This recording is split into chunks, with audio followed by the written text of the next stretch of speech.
All right, I guess we're live. Yes, okay. Well then, Fred. Hello everybody, welcome to the Austrian Cultural Forum. My name is Frederik Schulte. I'm very happy to see you guys, but unfortunately this is going to be our last workshop this year. But I can promise you this is not the last thing we do on the topic of gaming, so this is only the beginning. Next year there's going to be a lot more coming forward to it, but I'm not going to spoil anything. So thank you so much for coming, and I'm going to pass the word to Benjamin. Thank you. All right. Thank you very much, Fred. And yeah, well, welcome to our final presentation of the Rethinking Games series. I guess I'll need my remote control to switch the slides. Great. All right. There we go. Okay. And today we'll have a very interesting topic, and probably my most favorite, since this is the topic in which I majored in research, which is video game ethics. And our session today is called Mortal Kombat, Ethics and Video Games. So as always, we'll go a bit through the index to give you kind of an idea what we'll be going through. So as regular, the introduction to what the idea of rethinking games was and is. We'll have a discussion on what ethics actually are, and then go over to the topic of video game ethics, which is a subfield of game studies and games research, in which you will see how that field emerged and why it is of importance for this talk here today. Then we'll talk about negative and positive impacts of video games, since this is a topic that hasn't been talked enough, I think, about, since we always get to hear that video games do this to young people, they do this to these kind of people, but we don't really get an idea which of the effects are actually confirmed by research and scientists. So we're going to debunk a couple of these myths today. And then we'll have a look at a case study, which was a research project that I conducted over the duration of 3 years at the University of Klagenfurt, and also for 3 months at Columbia University, on the topic of moral complexity in video games. And I'll give you a debrief on more or less what the topic was about, and we'll then conclude on the idea of ethics and video games in this conjunction. Right. As always, to me, hi, I'm Benjamin. I'm a researcher and educator in game studies, design and development. I teach at the Polish-Japanese Academy of Information Technology and am the head of the game lab over there. I'm also localizations testing specialist at Lionbridge Games, where I test video games before they're published, and also advise and supervise video game projects either by students or by external institutions such as museums or the Austrian Cultural Forum. If you're interested, check me out on the internet. So why rethinking video games? What is this session about? To remind you why we're actually here is that much of what we know about video games is outdated. Even though we all already know that video games have become part of our cultural canon, especially in Western society, a lot of the things that we know about video games remain, well, outdated in a sense. And this is why we thought, in collaboration with the Austrian Cultural Forum, that this workshop series would do justice to the fact of debunking a couple of myths and giving new perspectives on games. Can help you to understand and enjoy video games in new ways, and if you're a designer and developer, even challenge some of your views. In the duration of this workshop series, we had 4 sessions. We were talking about what a game is and why do we play. We had a history of video games, also with a focus on the Polish history of the industry, and our last session was on whether video games are art, and today we'll be closing with video games and ethics. With that, we'll jump straight into the question, what are ethics? Give you some time to think about it. You don't need to have to answer, because I'll have that discussion, I think, a bit by myself, since this is a very complicated question that philosophers have been thinking about over the last 4,000, maybe, like, depending on when you think that human thought emerges. Since then, have humans thought about how to act, how to do things, and where our motivations to deal should be justified for. You could argue that ethics on one side is just a field of philosophy, ethics, where you talk about the theories of people such as Aristotle or Immanuel Kant. But today, when we'll be talking about ethics, we'll be talking about something that goes in between these two directions, namely either having no ethics, which is this postmodern dogma of anything goes, which means just there are no ethics, there is no sense, and there is no meaning behind our actions, and on the other side, a more principle-oriented way of acting in life. And this is what we're going to think today about when we will be thinking about ethics, namely having sets of rules that guide our actions. So having ethics means to have sets of rules that guide our actions. It means rationalizing and having a certain kind of purpose behind what we do. You can think in various ways how ethics can be more or less a system of action. If you think about religions inducing, let's say, the book of the Ten Commandments, the way why we act in certain ways, but also to the aspect of the categorical imperative by Immanuel Kant. There are more or less ethics is a rule of thumb or a guidebook for us on how to act. But what does this have to do with video games? So video game ethics is a subfield of the field of game studies. Game studies is an academic field that researches video games from various angles, and video game ethics is one of these angles. It means looking at video games through the lens of moral theory and ethics. That can include questions such as, what does it mean to act unethically or ethically in video games?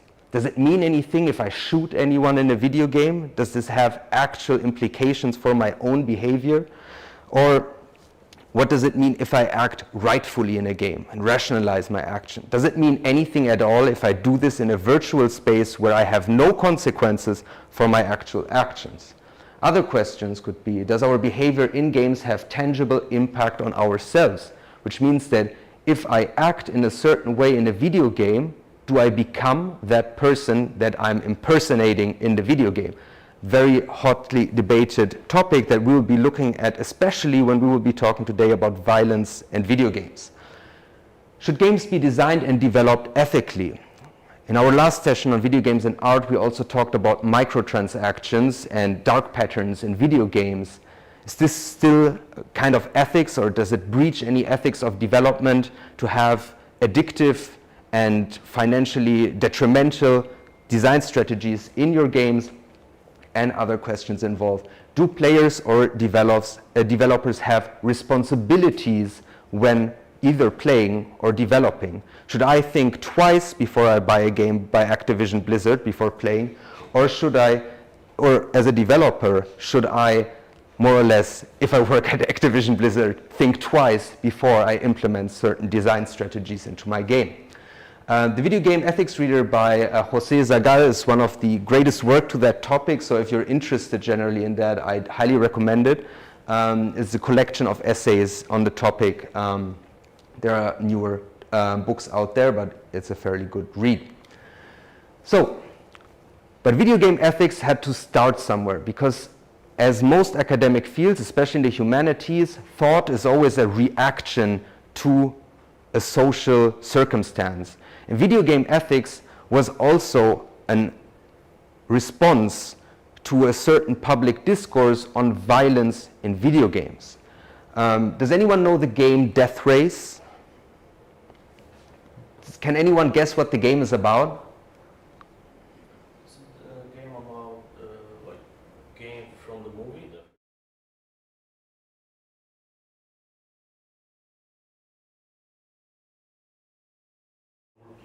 Yes, exactly. The purpose of the game is to run over not people but gremlins, according to the developers. So it's a game from 1976. So this explains obviously the graphics. It would be played here in such an arcade machine where you would then drive, and the goal would be to hit one of these mannequins, and then you would have like a tombstone or a cross appearing.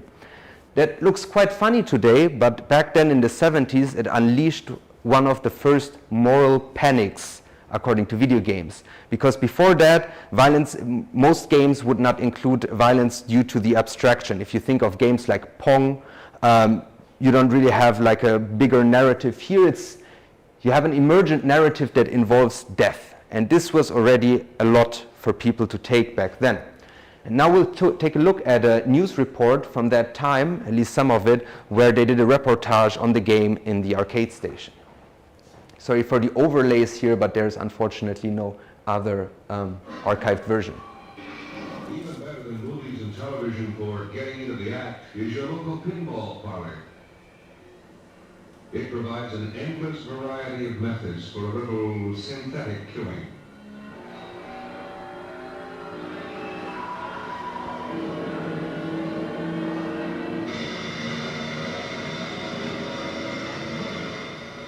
It's all harmless fun, says the Californian who divides Death Race.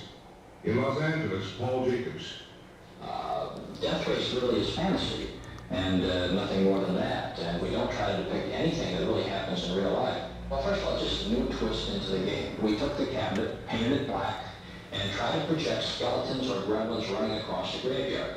And what happened now is when you drove your automobile, you ran into a skeleton, he emitted somewhat of a shriek, turned into a grave marker, and that's how we changed the game, and the sales went up quite a bit.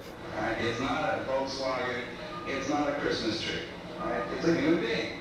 Is it harmful? To the extent that it again sanctions practice, training, learning how to hurt, kill other people, it sets the stage for when people are instigated to aggression to use those skills that they have. Okay, I think we're good. Could you stop please the video? So we saw two very interesting perspectives on the game, namely the perspective of the developer, so who was like rationalizing that this is actually not people, it's gremlins, even though it was a bit, well, obviously it was a strategy in front of the reporter, because the game was on purpose designed in a way that you run over people, because as the developer said, that it drove sales automatically, but in public those are gremlins.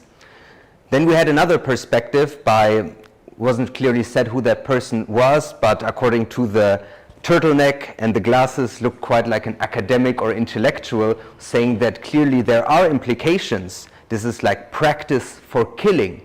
This is like a logical deduction. So if you play a game where you run over people, why wouldn't it make you run over real people? And then I'm throwing the ball back now to you. Do you think that playing a game in which you enact murder makes you proficient in it to commit it eventually? Not that straight up. Oh, not that straight up? So you think that if you play enough Forza Motorsport, eventually then you will drive up people? No. No, I mean, that's an interesting discussion for sure, because as we will see, there are even publications by US military generals with the title Assassination Generation that imply that learning to kill in video games is like really practicing to kill people. We'll go into that topic in a moment. Another great example, as you have already seen, is of course good old Mortal Kombat and its very gruesome fatalities that you can see here. It also caused the second major moral panic in news and media, that there was even an emergency meeting in the White House where they then talked about Mortal Kombat and other so-called killing games and their impact on society, and to what it led we'll talk in a moment. But the thing also what drove the discussion on Mortal Kombat was that it used rotoscopic technology, so it did real photographs of actors and then implemented them as sprites, which makes it look a bit more realistic. And of course that was then the reason for many of the politicians, parents and teachers to say that this is already so realistic, children might be not able to discern anymore reality from fiction. Another great example, which fueled the discussion even further, came out just 1 year later, was Doom. And Doom is going to be extremely important for another sequence of events that we'll be looking at. But the thing that made Doom very, very controversial was that it was the first, well, not the first ego shooter game, first-person shooter, since it was Wolfenstein, as we saw in a previous session. But it was the first major successful first-person shooter that was played by hundreds, no, more like tens of thousands, and later on hundreds to maybe millions of players. But at that time, one of the aspects that made it so worrying for people was the realism of it. Because back then, 3D wasn't a big thing. It was one of the major, well, pseudo 3D games, and of course the perspective that you wouldn't even see the character, but you just see the gun shooting, so more or less implying that you as a player are enacting murderous crimes against these demons.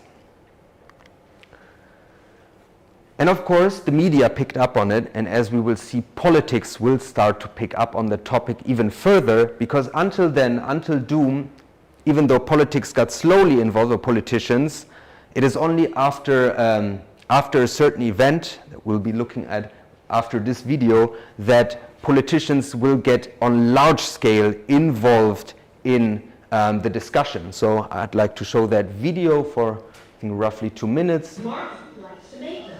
He works at Zatrix Entertainment in Santa Monica, California, and is one of the 10,000 estimated game designers in the industry. His specialty? A game called Redneck Rampage, and it's not for the squeamish. It features violence, blood, and various insidious weaponry, and he makes no apologies for it. The whole fascination with violence in video games is nothing more than an adjunct to what's going on in media forever. I mean, you know, look back to, you know, great plays. You've got guys gouging their eyes out on stage and doing all sorts of wild stuff. It's just, that's pervasive in human behavior, so it's going to manifest itself in everything, including games. Markham says he believes there is too much debate about the violence, and that the real star is the animation and effects. That is what he says fuels this industry. This is a lot like an arms race. You know, you've got graphics technology from the hardware manufacturers getting better, so certain developers are going to always exploit that. They're going to say, hey, look how much more realistic my game is, so you are obliged to keep up with that. If you don't, you're going to get thrown out of the market. And with this technological wizardry comes new ways to make the experience more graphic and more immersive, from the rendering of the 3D environments to the motion capture of real actors. Here I get to play, you know, anything from you know, the tiniest alien to the biggest, most burly security guard. Some experts warn this immersive, almost lifelike experience desensitizes people in a troubling way. You're engaged now as the aggressor. You're engaged as the person who commits the violence, not just someone who watches the violence. The designers at Zatrix claim this is no different than when they were kids. It's just that the environment has changed. When I played in my physical space as opposed to my virtual space, what did I do as a kid? I played Army. I had BB guns. I was acting out the same aggressive behavior that all kids do act out. I was just doing it in a physical space. All right, I think we're good.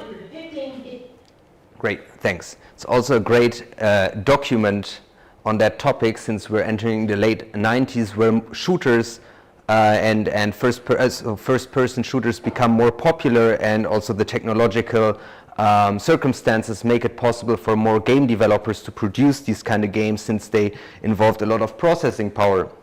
It's interesting that also the developer mentioned that if you do not keep up, you're thrown out of the market, which also explains the snowball effect, why more first-person shooters became popular, since, you know, it is like one trend starts, so more people need to engage with the trends in the market to keep up. And what was also very interesting was then to see the educational expert saying that now you are enacting the violence. And this is an argument that you will hear, and that many of you who play video games might have often heard of people who do not play video games when they talk about, well, killer games. There was a big discussion also in Germany about the killer games and violence in video games, and especially you will always hear that by people who do not engage with games, that if you enact, so you're not just watching someone killing, if you enact killing, it is like killing that. But as we will see, the motivation is not that clear. Maybe I'll have another question for you guys, like, how many of you play violent video games? You're not on camera, so you can admit, right? Okay, all right. What would you say is like your motivation, or what drives you when you're actually either using your controller or your mouse to, I don't know, play Counter-Strike, Call of Duty, or whatever kind of games you're playing? Do you take actually notice of your motivation while you're doing that? What makes you shoot in video games? If you want So it's like from the safe point. Self-defense. Yeah, self-defense. You could argue self-defense. It depends, of course, on the kind of game. So. Yeah, it's obviously it's an interesting topic because until today we're not really sure on why we engage in violence, either in video games or in media in general, because film and even books are also fairly violent, and why we engage with that. There are some theories that explain, for example, as you said, to not get killed yourself. So basically, engaging in violent video games, it's like a skill contest, who can shoot the other first, but it's not about killing someone, it's just being better at killing than the other person. The other thing is that violence in video games is a representation of power. And as most humans strive for power, it is more likely for us to engage in violent behavior in video games because it makes us feel powerful, but it is not because we enjoy killing, but because we enjoy being powerful. And there are as many theories as there are little pebbles on the beach on that, but that won't concern us because we'll leave that for now, why we actually engage of these games, but continue our journey through violent video games and the discussion about it.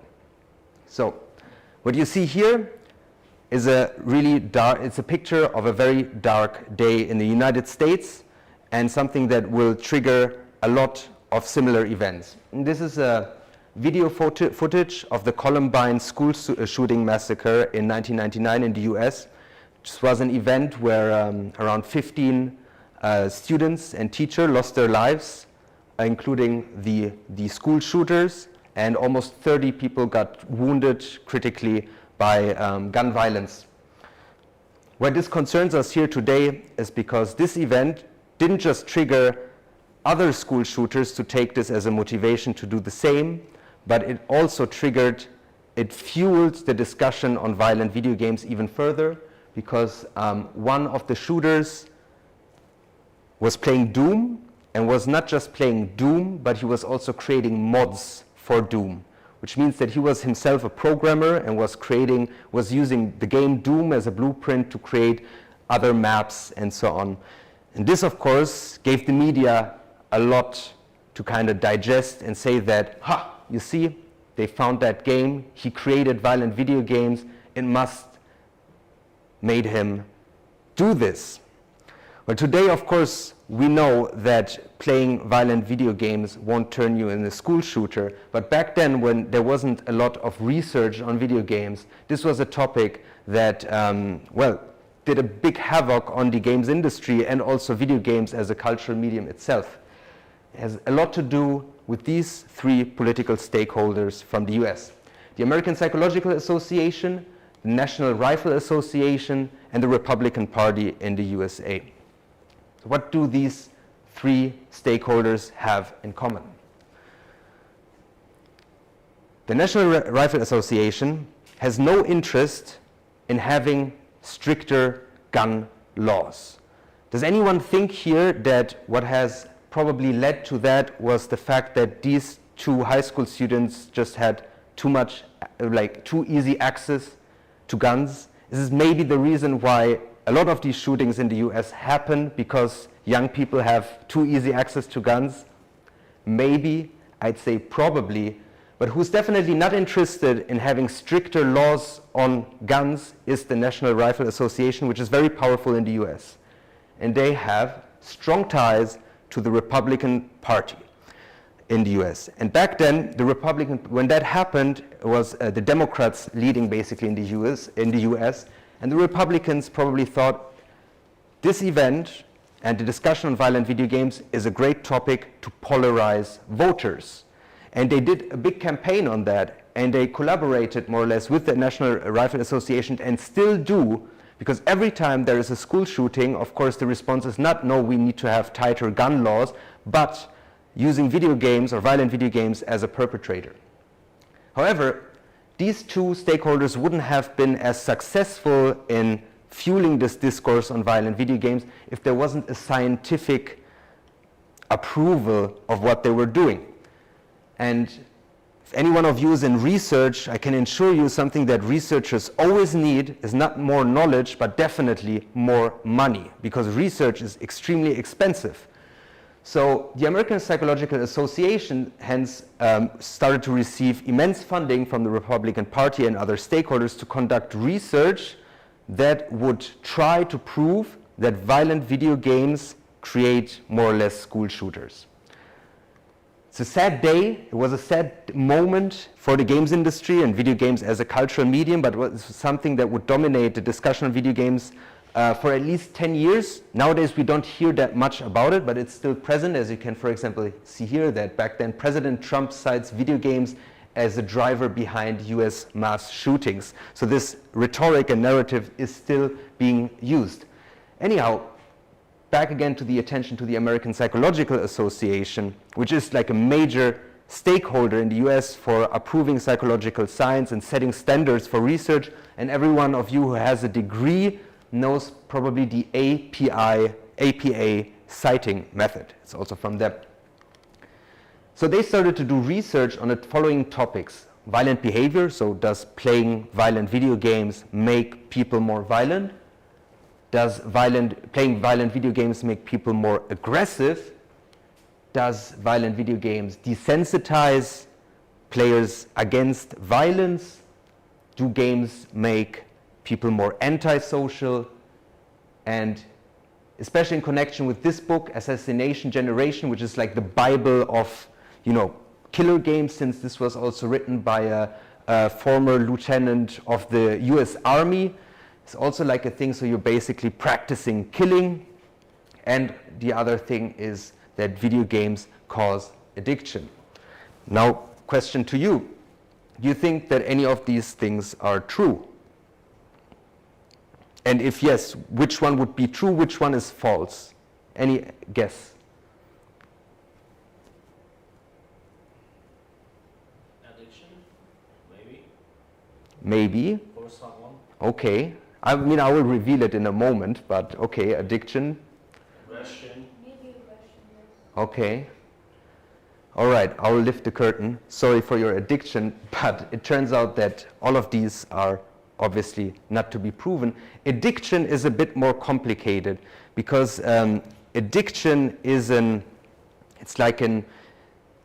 video games can use certain design choices to be more addictive. But it is not that the video game itself is addictive for all players, but it is just that certain people have more tendencies to become addictive. It can be done because these studies on addiction in video games are always correlate with the behavior of the player in regards to alcohol, gambling, smoking, and usually if you have people addicted to video games, they're most likely also addicted to other things. So it usually is just a proof that they have a tendency. These other things, none of them have been proven so far. Desensitization, you could argue against it, but the problem with the studies on desensitization is that, so basically you're becoming like, you don't care if someone gets hurt.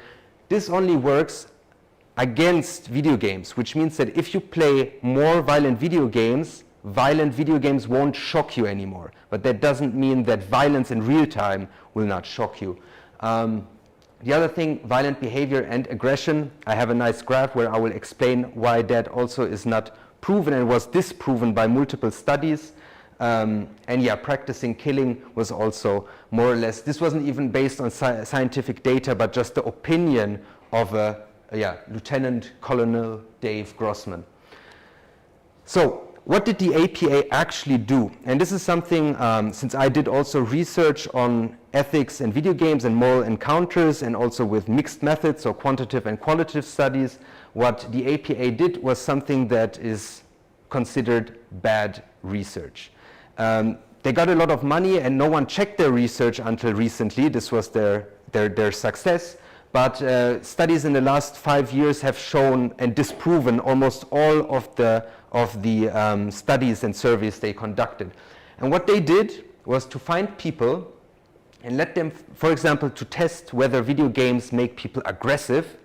They would find people to play a difficult violent video game. Why am I highlighting difficult? Is because most violent video games are difficult because they involve like quick reactions and so on, which means that if you just take random people who have never played a game before and let them play a difficult game, guess what? They're gonna get frustrated. And if you get frustrated, most likely you will also exhibit aggressive tendencies. Has anyone said of you, no, who of you have a driving license? Okay. How do you feel when you're sitting in traffic? This is a nice feeling to sit for 2 hours in traffic, drive forth and back.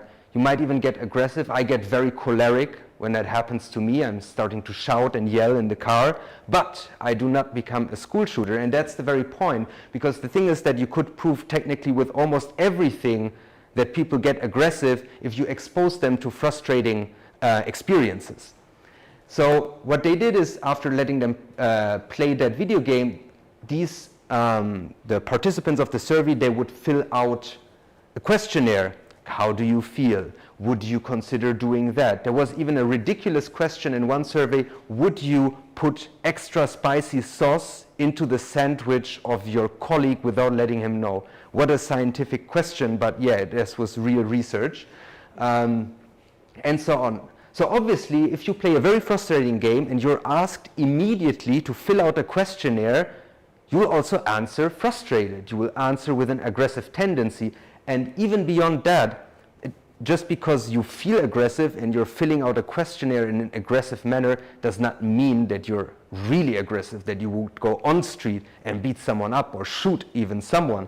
But obviously, no one checked these results because the APA is still a very respected scientific institution in the US. So no one even questioned their research until very recently. They published the results, and additionally, you had politicians engaging with it. I see a question. Did they make any forms to compare before letting people play? Excuse me? Did they make any forms to compare and to feel like people before playing the game? You mean like, but comparing what? Like they found people, let them fill out the forms, then let them play, and then make the same forms once again to compare them with Yeah, most likely you will also have these studies because there is a plethora on them. There, like, I think on that topic itself you have around hundreds of studies, and they use different methodologies. This is for sure a more, let's say, a better technique to do it, since you will be comparing something. This is, as I said, this is a bad approach, and there will be studies that do it in that way. However, as we will see later on with the case study that I prepared here, you should always treat quantitative studies critically, always.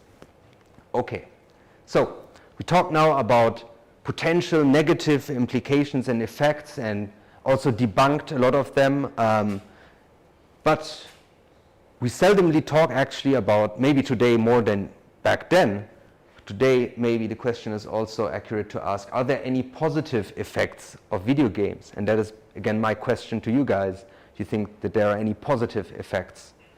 Yes. Could you name one? The main thing is that it just gives you a chance to relax. Mm-hmm. And it really depends, as I said before, on the kind of game. But if it's something fantastic with a great world and whatever, you can just feel that world and atmosphere, and you can just chill.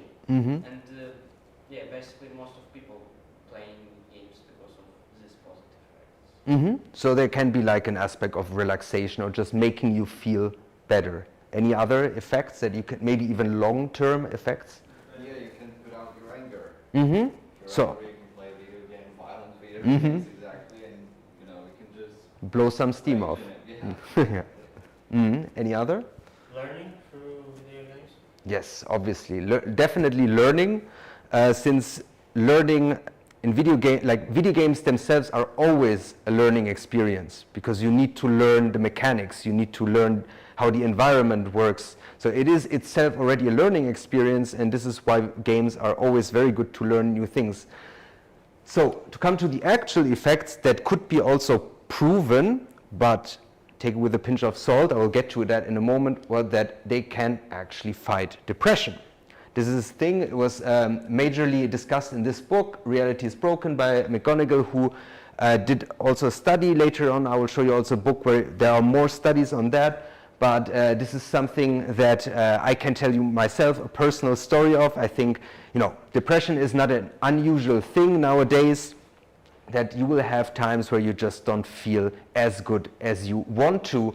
And I will always remember that the game Dark Souls helped me a lot during a time where I felt very bad. So it helped me to kind of get back on my feet just by playing it and being challenged. And this is something where you have extensive studies on that certain games can just motivate people back to do their things.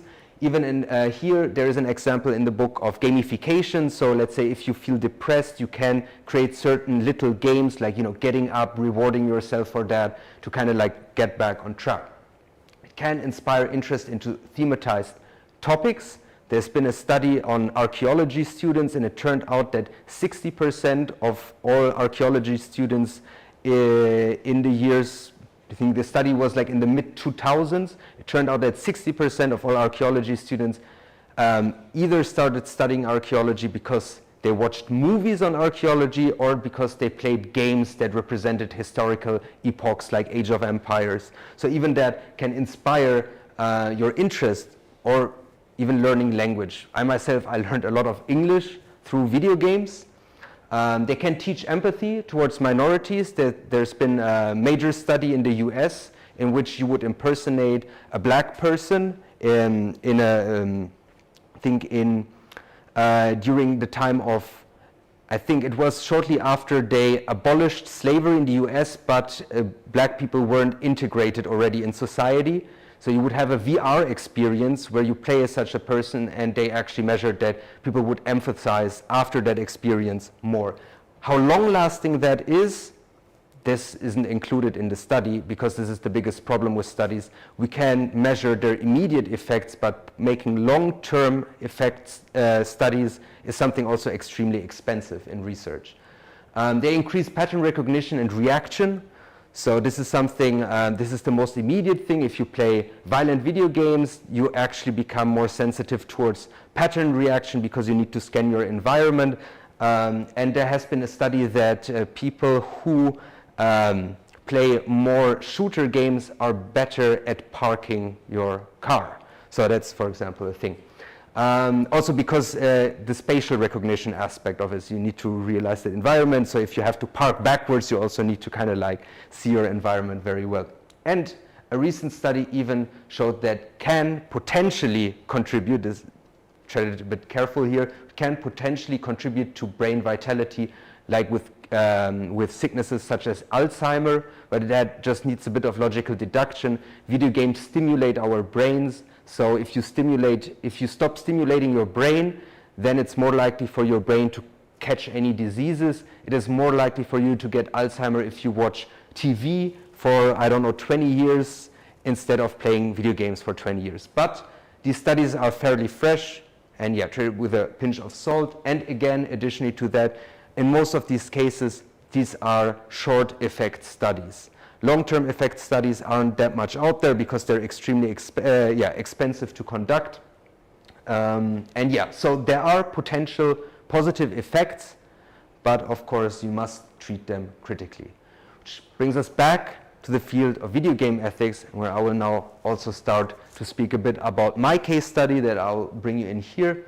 So just to sum up, this whole discussion on violent video games, which raged from the 70s, then intensified in the 90s, and has now become weaker, has brought this whole field as an intellectual and academic reaction. Because scholars in the late 90s and 2000s, so researchers on video games, were so mobilized by the fact that there were politicians and media saying, BS about video games, basically just trash that wasn't proven properly in most cases. But back then, there was no outlet for a positive voice on video games, that scholars and researchers started to do projects to disprove these things. But they did it in a more intelligent and more sustainable way, because instead of going and do research to disprove violence on video games, which was done then later, they actually asked this other question, which is, okay, if some people claim there are negative effects, this implies that there are effects of video games, but then the next question is, are there positive effects? And this field of video game ethics deals then with the question, what positive effects are there? We discussed a couple of them here, from learning to being more sensible. And one question that video game ethics also deals with is, what can video games tell us about ethics? Can video games actually help us to become, well, more critical about our own moral intuitions? Can they help us to train, to think more about our actions? And it's an extremely difficult topic where there is a lot of research there. But back then, when I was doing my MA, I was thinking that these questions are really difficult to answer, and whatever results they yield, they might not be as interesting as this question. Okay, well, maybe video games can teach ethics, but is there a connection between enjoyment and ethics? And this is a bit of a different question, because in that question, it does not imply whether video games are supposed to make you a better person or not, but the question implies why do we enjoy ethical or moral encounters in video games? What makes them enjoyable? Because I assume, and also my research partner Tom Tuchek, with whom I conducted the study, we were thinking that regardless of what video games have to say about ethics, in order to have an effect at all, they need to be in a way enjoyable for us to perceive. They must be somehow entertaining and stimulating. But the question is, what makes them as such, and where can we draw the connection? And to draw the connection, we had to find out two elements in our research that would determine then also the outcome, which is, on one side, we needed to find a device that measures ethics or morality itself in ourselves. I'll get to that in a moment. And on the other hand, we needed to find a strong, valid definition of how ethics and morality appears in video games. And before we started our research, our first goal was to find a device that is able to measure any form of moral behavior. The problem with that is that morality is very ambiguous. I'm pretty sure most of you have different moral intuitions now than you had 10 years ago or 20 years ago, or you will have in 10 or 20 years, which makes it very difficult to measure. And this is why, through a recommendation from a psychologist that we involved in our research team, we came to Georg Lind, who has unfortunately passed away. He also was in correspondence with us, and he is an experimental was an experimental psychologist from the University of Constance in Germany, and his life's work is called moral competence. And what makes moral competence really interesting for research purposes is that it does not ask how moral you are. It does not, gives you a questionnaire and says that you're this kind of moralist, you have this kind of moral intuition. It asks a completely different question, namely, how, regardless of what kind of moral understanding you have, how well are you in performing that? So moral competence is a theory and an empirical tool, because it is also a measuring device and quantitative measuring device that measures our ability to translate moral intuition into action. So it's about our skill of, let's say, you walking down the street and you see someone being attacked by someone. What do? Right? I'm pretty sure all of us would say we should intervene, we should help. But moral competence is about, would we then actually go and help?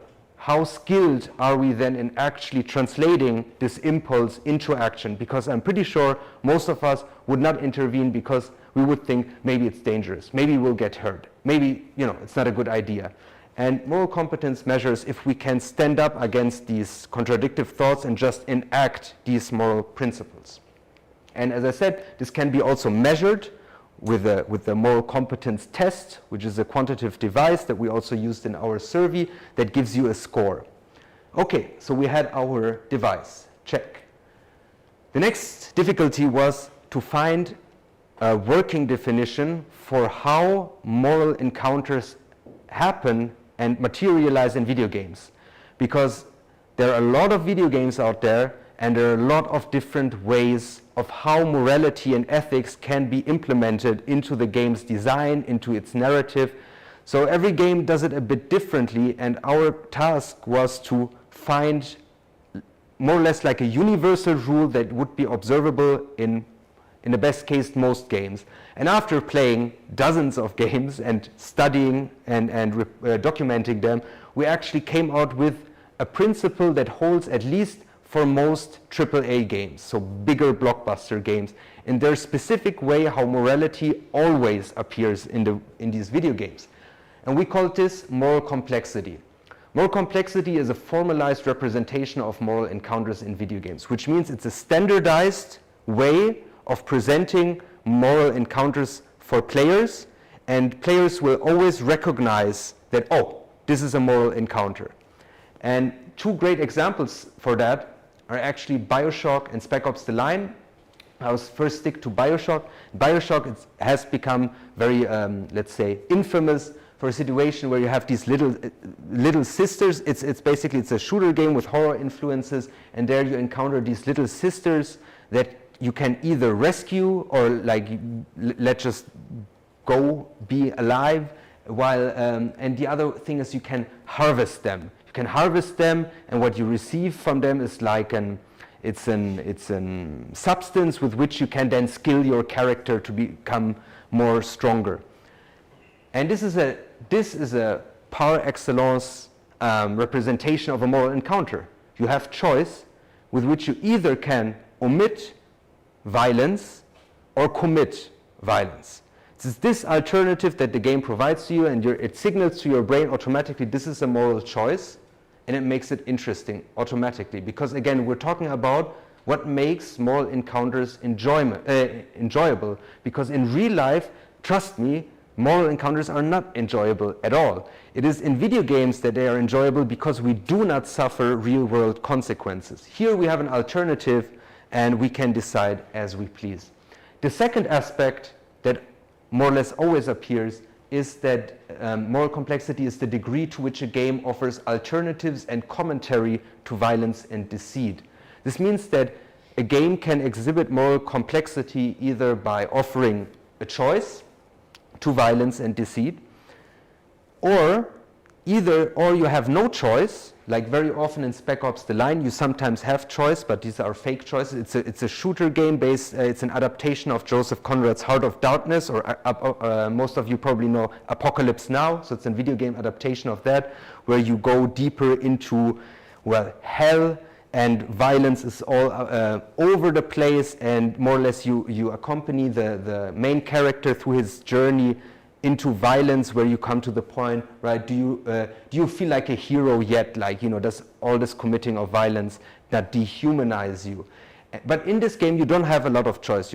It's a shooter. You're shooting all the time, everyone over there. But it offers it offers commentary to it. So, and commentary means that the video game will remind you that what you're doing is probably not that good. And it kind of like then, even though you might not have a choice, you do understand that what you're doing is probably not good. It's like it's giving you like food for thought to think about this from a more, well, systemic, from a moral perspective. So, and these are the things that define moral complexity. And funny thing is that we also did a graph because we tested like a lot of games, way more than that, but this is what ended up in the study. So games such as Call of Duty, GTA, Nier Automata, Papers, Please, Detroit Become Human. And this is more or less, of course, if you will remember this, though I'll for sure make sure that to upload all of these presentations at the end of the workshop, so that you can think about the games that you play and you can categorize them according to this system. So low moral complexity has no or barely any alternatives to violence. You need to commit violence, such as in Call of Duty or Grand Theft Auto. It's essential to the game to commit violence, because otherwise you wouldn't proceed there. And the game itself would make no sense if there was only narrative and commentary and alternatives. On the other end of the spectrum, you have games such as Undertale, Civilization, or Detroit Become Human that are at their core design based on these alternatives and commentary. And this is the main difference between high moral complexity and low moral complexity. And this is something that you can find in all major games when they make use of moral encounters. So the next step was to formulate hypotheses on basis of that. And they might sound trivial, but it wasn't researched, or at least tried to be proven before. And we came up with two main hypotheses, which are video games with higher moral complexity are more likely to be enjoyed by players with higher moral competence. Logical, right? If you're interested in morality and ethics, and if you think about it a lot, then you should be enjoying games with higher moral complexity more, right? And the second hypothesis is just the negative of that, is with video games with lower moral complexity are more likely to be enjoyed by players with lower moral competence. Also logic. If you are having no interest in ethics and morals, then you're more likely to enjoy shooting games and you're not interested in narrative, right? Well, we'll see how that pans out, but we also had in quantitative studies, you have like the zero hypothesis. It's basically the opposite of both, which is there is no significant correlation between players' moral competence and their enjoyment of games of corresponding moral complexity, which means that it doesn't matter what kind of moral competence you have, you can either enjoy any of these games. But our goal was to see whether these two work out. And what we did to test that is that we created a game, so my colleague Tom Tuchek and I, where we would create one and the same game, but with two different levels of moral complexity. We would have a low moral complexity version, where basically you had almost no choice and no commentary, so you could almost in any case just commit violence or lie or run away. We did a game that is here a bit of these Pokemon aesthetics. The goal of the game was to get medicine for your mother, and you would then encounter different challenges on the game. If you're interested in the study, we have an archived version also with the questionnaires and everything here on this page. And we did a second version of the same game, same map, same characters, everything, but with different choices and different alternatives and more commentary. So even if you would commit, you would have different choices here. You would do something, then you would have a speech bubble thinking about it. Maybe it wasn't that good. Okay. So we had our measuring device, so the moral competence test, and we had two versions of the game, and I will get to that in a moment. So we conducted a study over the duration of 3 months in last year, and we had 140 participants, so it's fairly already representative. If you break even with 100 participants, usually you're already like having a more or less significant study, so we were very happy of that. It was also funded by our university, University of Klagenfurt, and of course the reason why we had so many participants is because we could give out Steam vouchers for the participants. So what they had to do, and this is probably connected to the question that you had earlier about the two surveys, is that we would have also two surveys, obviously. So we had the participants first filling out the moral competence test. So there would be this test would involve you're basically exposed to certain moral encounters. For example, you see that your boss in your company is filming your employees to see what they're doing, whether they're working or not, and are you going to report on it and not. So these kind of like things, and then you cross on a scale, how likely would you intervene, how much do you agree, and all of that. And then you would receive a score. Of course, the participant doesn't know what kind of questionnaire it is. It's not told anything about that to lower reactivity, and of course that doesn't get the score at this point. Then one of the two versions of the game was randomized, randomly given to the player. So regardless of the moral competence score, the player would receive randomly either a high moral complexity or a low moral complexity version. And then at the end we used the games user experience satisfaction scale, which is an industry standard to measure user experience with video games, to measure the enjoyment. This was gave us a lot of headache because quantifying enjoyment is something extremely complicated, but this guess scale is very useful, and if you're interested in, if you're developing games and if you're interested in having the most efficient way of noticing whether your players think your game is bad or good, then just Google guess survey, and it's public. So what came out then of it? So we had the players play, fill it out, play one of the versions, and have then the guess scale, and then we correlated these scores, right? So we checked what is the moral competence score, which version of the game did the player get, and how much did the player enjoy that. So now is the big reveal. What do you think came out? Do you think that people with higher moral complexity, so denser understanding of ethics, are more likely to enjoy games with moral encounter? Do you think that people with lower moral complexity, with lower moral competence enjoy games with only shooting and so on? Or do you think that there's no correlation at all? Think about our discussion about effects and impacts of video games. There must be an impact, right?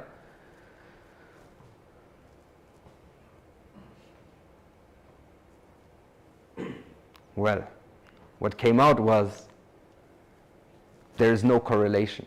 And this was an extremely interesting result. Of course, not good for our funding because we received money to prove that, right?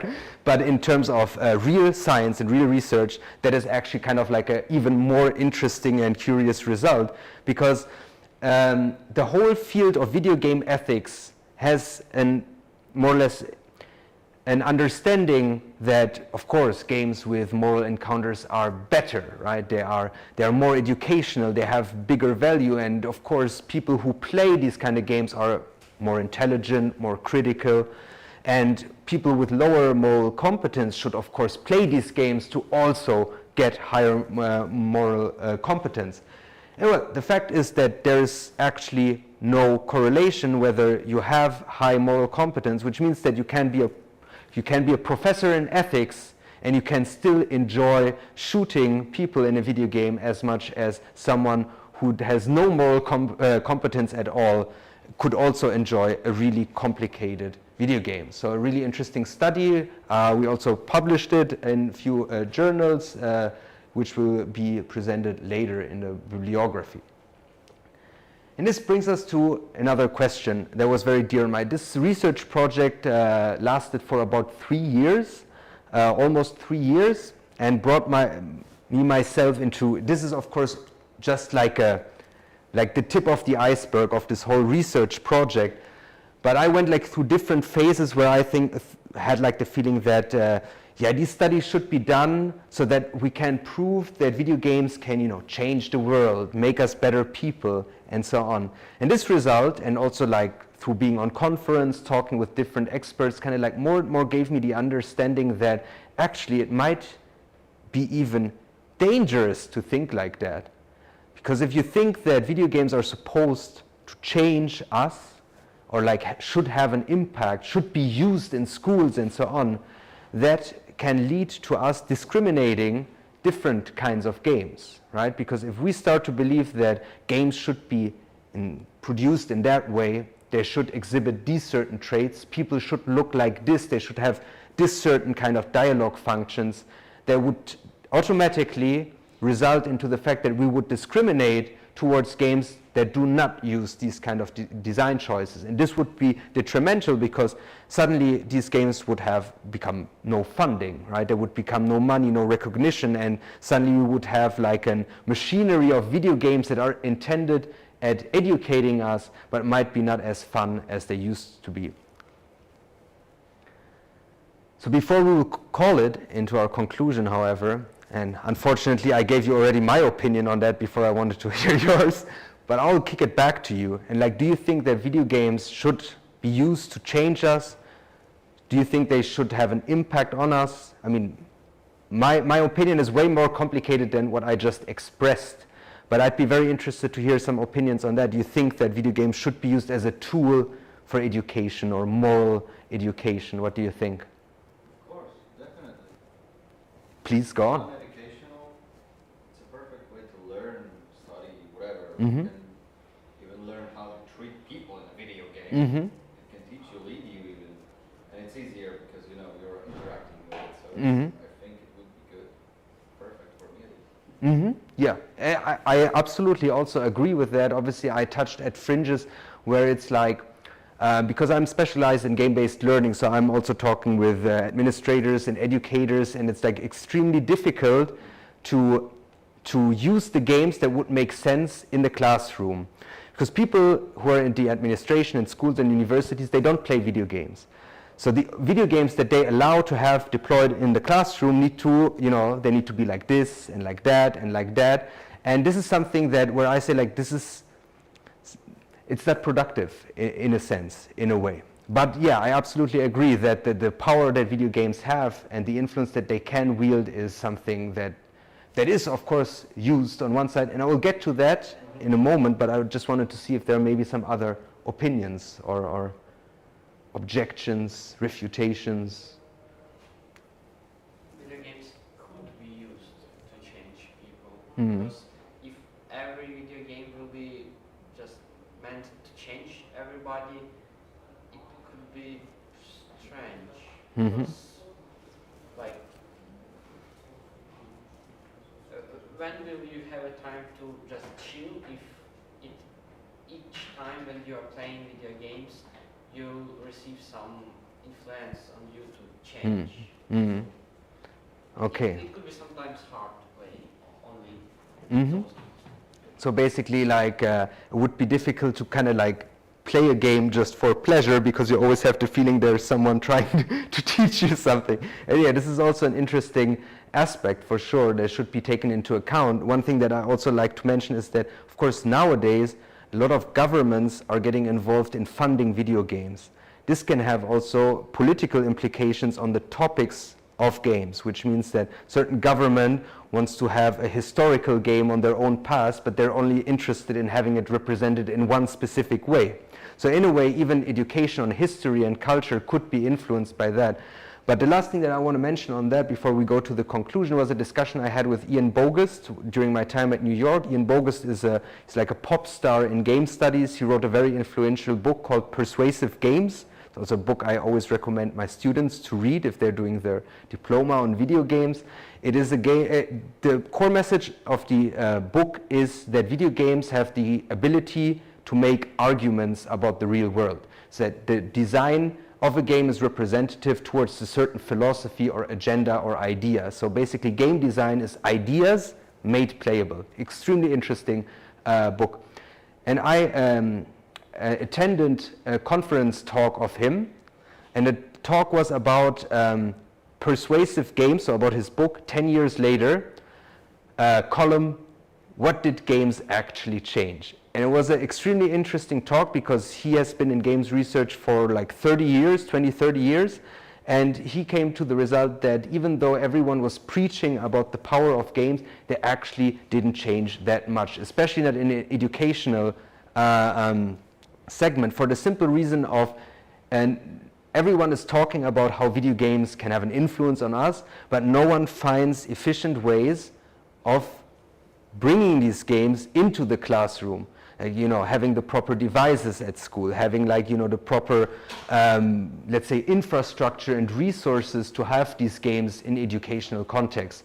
So the point is that even though we're all dreaming about how games can do good for us and for society, like everyone would agree with that, but no one does the effort or takes the time to actually think about how can we do this effectively and not just like in a intellectual dream of how we can change things. So to conclude with our talk today, and many of the studies that I've been referring to you can find in this very excellent book. So I also copied the title of today's talk from here, Mortal Kombat. It's basically it's a good read that kind of debunks with all of these studies, and it kind of like takes these studies and evaluates them. Very, very good book, also very well written, not in very dry academic lingo. So to conclude, video games have by themselves no significant long-term effect on us. This is something that emerges out of numerous studies, the own case study that I brought you, and for two reasons. Number one, long-term studies are extremely expensive. It's and even if you do them, still the result could be subjected to changes, because if you think about it, even that the impact that video games could have on people 100 years ago compared to people today that are constantly exposed to media could be already a different one, which means that every study that we do is just like a snapshot of here and now, and maybe like maybe like 1-2 months, maybe 1 few years, and things can change. So video games by themselves, regardless of what they contain, They can maybe inspire us to be interested in a topic or scare us about a certain topic, but it's not like just because we play them, there will be like, you know, my life will be changed, or like I will become now this or that. So negative or positive effects may correlate with certain gaming behavior because of the player's tendencies. This is also something that most of the studies kind of conclude, that the game itself has not an impact on the persona, but players tend to have certain tendencies and preferences. So if I like these, let's say these topics, I will play these games. If I like these aesthetics, I will play these games, which means that certain tendencies will always draw people to that, which also probably led to one of the shooters at the Columbine school shooting to play Doom. Doom didn't make him a school shooter, but he was a depressed individual with mental issues, and that just turned to be an outlet where he could be by himself and create his world. But it's not like the game made him do that. Yeah, so there's like there's even a theory called self-gratification theory. If any of you is into media studies, it's basically the self-gratification theory says that we are always out to gratify ourselves, which means that we will always choose tools to make us feel better. There can be film, books, video games, which means that these preferences that we already have will always lead us to certain kinds of media, and not the other way around, like there is a violent video game and it will turn us and change us into aggressive individuals. A thing that I want you to, I hope that the message got clear through, quantitative studies are a great tool to get an idea, to get more or less like a hint of how a tendency or a trend is. But a quantitative study is not proof per se of something. It is an argument that needs to be always critically reflected by theory, biological deduction, and other studies that confront a study. But when dealing with quantitative studies, as we saw with the American Psychological Associations and their studies on violence in video games, just believing in quantitative studies because an institution says so can sometimes lead us to believe things that are just not right. So whenever you hear a study about video games, make sure that you treat it critically. Go into the internet, see if there are other opinions, try to inform yourself, try to even take a look how the study was conducted, because often already if you look at how many people were even involved in the studies, you could already say that this is not a representative study or this wasn't done properly. So treat quantitative studies always critically, especially in regards to video games. And the last thing is not more of a conclusion, but just like a thought, an ongoing discussion, whether should games be used for social change or should they remain a free art and entertainment form. Like this approach, of course, it's like, yes, video games are wonderful tools and we can use them to incite interest, to educate people, to expose people to different topics, but if we think, and this is a tendency right now in games research to kind of drive too strongly towards this direction, I call it the neo-moralist agenda in game studies. Sometimes that is not like, it needs to have like it needs to have an opposition in research to actually work. And that would be to kind of like drive strongly into the creative freedom of game designers and developers to create experiences that do not necessarily have to educate people, simply for the aesthetic pleasure itself. These both perspectives should like go hand in hand, and none should exclude the other. And with that being said, these were the sources I used here. I will try to make all the presentations from the workshop accessible somehow, and we'll share a link that you guys can also share it and see it. And with that, that is it. Thank you very much for your attention.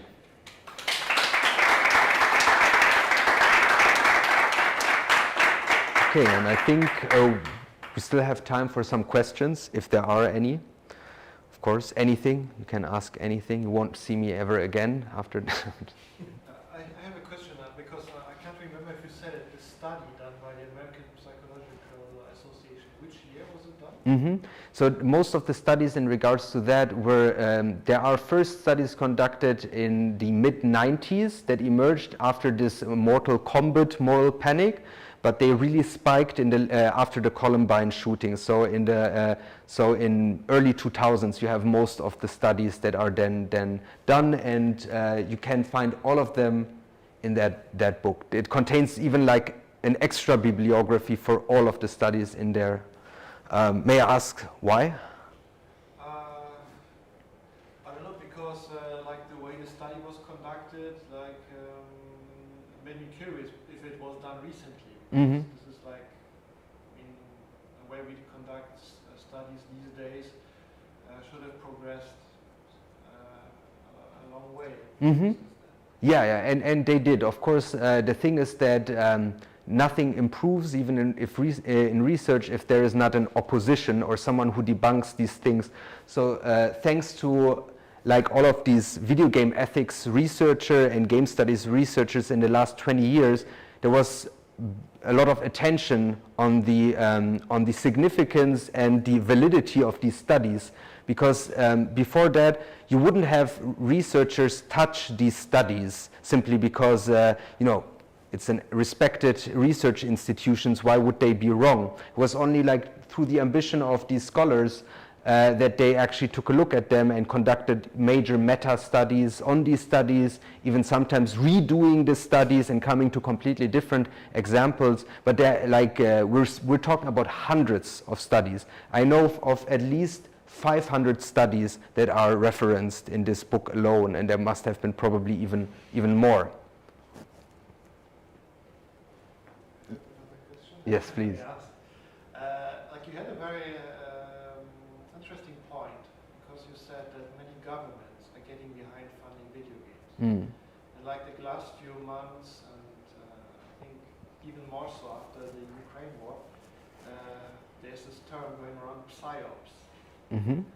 Especially with TikTok, where like the government is trying to like gaslight us into believing different kind of things. Are there actually like some kind of examples already existing? Like governments trying to manipulate people? Yeah, that's an interesting question. Actively manipulate, not so far, because the involvement of governments or governmental funding in video games is still not as big as private investors chiming in. A good example for a way that has also been criticized already is actually here in Poland, because the Polish government funds video games since they've joined the EU, so they're using a lot of this infrastructure money to channel it into that. But they do it on a, let's say, I'd say, not as invasive way. The Witcher, for example, has been also partially funded by the Polish government, but it does not, it's not a historical perspective on Slavic culture, but one of the conditions for a CD Projekt to receive the funding was to have, let's say, a stronger perspective on visual Slavic culture, which is obviously also part of the video game. Another project, which has been, again, it's fairly unknown, but this would be a thing where it's a bit taken more to the political extreme, is the game Warsaw. Warsaw is a game that has been published by Klabata, which is a Polish indie publisher, and it's an adaptation of Darkest Dungeon. It's a survival game, and it takes place during the Warsaw Uprising. And there, obviously, you have the visual. Darkest Dungeon is a game where you play against demons in a dungeon, and the game was more or less copied, but instead you play as the Polish revolutionaries in the uprising, and you play against the Nazis. And the Nazis are, of course, you know, they are Germans, but they're also represented as demons, more or less, also in the visual aesthetic. This is obviously like a very, very delicate topic, but there you can already see how funding can already make choices of developers more selective towards the politics that are used.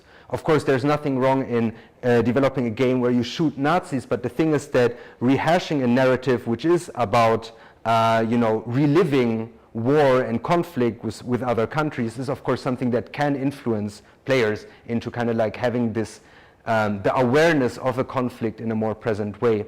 Another interesting example, which wasn't funded by the government, but was majorly funded by an executive or former executive of Gazprom, was the game Atomic Hearts, which is a Russian video game which came out this year, it's an adaptation of BioShock and takes place in a fictional utopian Soviet country, whatever that country could would be, and there you have like an interesting. It's a satirical but also an utopian idea of a Soviet place. So you have like this, you have all of the Soviet elements from the architecture, so the monumental styles and so on, and everything is polished up and everything looks great and aesthetic to a certain extent, but it is also a fairly cynical game. So it is not like propagandistic in a primary way, it's more on a subliminal way. So it propagates Soviet aesthetics by just making them look good, even though it's self-critical about the Soviet era. But this game has been majorly funded by an executive of Gazprom, who's of course also majorly involved in the Russian government.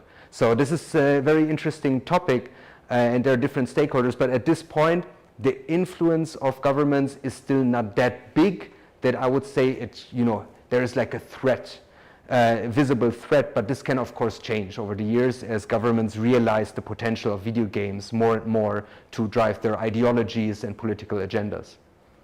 There's like Tencent is a Chinese company, and I know they're like buying up companies, Mm-hmm. and obviously Chinese companies, they need somebody from the government. Mm-hmm. Yeah. Mm-hmm. Tencent is a very interesting example if we look towards Germany. So a lot of companies in Germany have been bought up by Tencent. Also the developers of Spec Ops The Line, the game that I showed here, Jaeger Development, really innovative studio, has been also bought up by Tencent. But the difference is that that Chinese foreign policy is more of a covert action. There's little interest in actually propagating Chinese values and aesthetics in these games. There's really a very, very strong financially and monetary driven agenda in just, making as much money as possible, but you do not have as clear political statements involved in the games as in the case, for example, of Atomic Hearts or even this Warsaw game that was developed here. All right, any more questions? Okay, if not, I'd like to thank you again for joining us here. This was the last session, but as Frederick said already, there is to come some more in the future, and we'll let you know. And again, thank you very much for your participation, and hopefully see you next time. Thanks. Okay, cut. All right.